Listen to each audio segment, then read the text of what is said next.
Hey everyone, Lisa Haverly here, Nature Superhero Network. I had a question from a therapist about, do I take on children who have dysregulation or have behaviors? And the short answer to that question is yes, I do.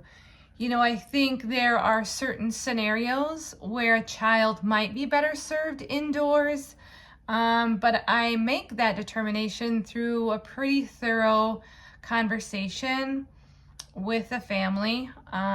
Reasons that I might say, well, do I feel like they're ready or not, would be if there's, a lot of elopement happening where they are, running away and it's really not safe. That might be a reason to really think about, is the natural world, the wide open space, the best environment for them? With that said, I have seen children with a caregiver, and sometimes that can also be helpful. So let's talk about regulation before participation. In my Rooted in Rhythm framework, the R of rhythm is where I really focus on trying to support children in moving towards regulation so that we can find participation, so that we can get to engagement. And so how does that happen, right, in this natural world? And so, right, we're always trying to support a child and having that felt sense of safety. And it is possible, even in wide open spaces. And so the natural world, of course, a context all by itself, has many qualities, inherent qualities that can really provide some beautiful sensory inputs that can be supportive of regulation. But it's not really nature alone that can provide a child to have that felt sense of safety. We are very much a part of that picture. And of course, with our co-regulation strategies, but it can also be how we set up our therapy sessions. And so I wanted just to give you a few things to think about, or even seek what you do in your nature therapy sessions to help children feel safe. And so things that I have done, and I would love to know if you've done these too, because I think if we share that can be really helpful, because I know there are many therapists that are really nervous about taking on dysregulation. And so the first thing I do, right, is kind of make sure I understand how that child best communicates. If a child is non-speaking, what are the other tools that we can implement that can support communication? So that might be, right, a visual schedule, that might be a written schedule. And so that might be something to think about. But then what I like to do is to spend time in a predictable routine. So if you have your natural environment, you might start in the same spot with a child who really you want to kind of provide that felt sense of safety. So you bring your co-regulation strategies, right? How you might wait, watch, and wonder, how you might attune to that child. But then you can create this rhythm and routine within the natural world that can also provide that predictability and contribute to that felt sense of safety. So I can think of a couple children right off the bat where I had to create the same routine.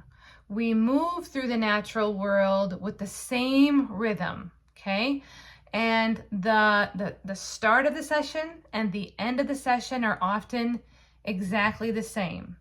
And then in between, at least at the beginning, I would follow that child's lead very much.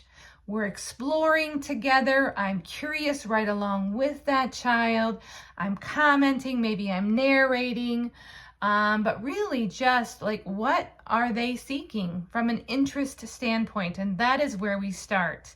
And then over time, as I feel like we are feeling more comfortable and safe, I might introduce new activities to them that they might be curious about. And I build from there. And so I hope that makes sense, where I start with a predictable routine, a beginning and an end that are very much the same. Sometimes in between can be the same, but over time then we might support them in exploring new activities.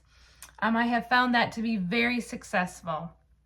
I'm thinking of a child right now who we were just really zooming along, finding our groove, finding our rhythm. He was really expanding on what he felt safe enough to do and explore. And then what happened? We had a change in seasons where he now had to wear long pants, long shirts, and it was really, or it is, I should say, really dysregulating. And so we had to go back. I had to go back to what I call these landing pads of safety, go back to some activities that provide safety, to really go back to tools and strategies that worked before. And so that's kind of where I'm at with that child. Like, we had to go back to familiar activities, and I had to decrease, actually right now, eliminate anything new that we have to go back to find safety. And so then I go back to narrating, I go back to curiosity, I go back to really co-regulating and attunement. And what I'm narrating is things like, gosh, when there's this change in season and we have to wear different clothes, and it can just be so uncomfortable and so irritating that we in our bodies just don't feel comfortable right now. And it takes us some time then to feel comfortable. And so again, that's just a way of, kind of talking through that safety sometimes. Anyway, I hope that this is helpful, and I would love to know what you do to support children in finding that sense of safety, and particularly in the natural environment where we have this wide open space, right? And how we can do that. So I tend to do it, of course, with co-regulation, and then with providing kind of a predictable routine, a rhythm. And sometimes I actually might use music and singing and marching and rhythm to, again, support that. Sometimes that might be in the form of music.